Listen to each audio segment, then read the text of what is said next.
చనిపోయిన వ్యక్తి ఆత్మ 25 గంటల తర్వాత ఇంటికి ఎందుకు వస్తుందో మీకు తెలుసా?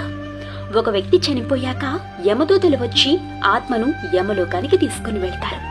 అతను చేసిన కర్మలను చూపించి మళ్లీ 24 గంటల తర్వాత ఆత్మని వాళ్ళింటి దగ్గర వదిలేసి వెళ్లిపోతారు. ఆత్మ 13 రోజుల వరకు వాళ్ళ కుటుంబ సభ్యుల మధ్యనే తిరుగుతూ గట్టిగా అరుస్తూ బాధతో ఏడుస్తూ ఉంటుంది. కాని బ్రతికున్న మనుషులెవ్వరికీ కూడా అరుపులు వినపడవు, ఆత్మ కనిపించదు. తన శరీరంలోకి వెళ్లటానికి చాలా ప్రయత్నిస్తోంది, కాని వెళ్లలేకపోతుంది. 11వ రోజున లేదా 12వ రోజున ఆత్మకి పిండం పెడతారు. 13వ రోజున ఆత్మ యమలోకానికి బయలుదేరుతోంది. ఈ ప్రయాణం 1 సంవత్సరం వరకు ఉంటుంది. ఈ ఆత్మ ప్రయాణం చాలా కష్టంగా ఉంటుంది.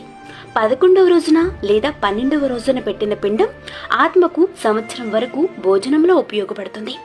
ఎవరైతే పిండం పెట్టరో వాళ్ళని యమదు చనిపోయిన వ్యక్తి ఆత్మ పెట్టిన పిండం ఆత్మకు సంవత్సరం వరకు భోజనంలో ఉపయోగపడుతుంది.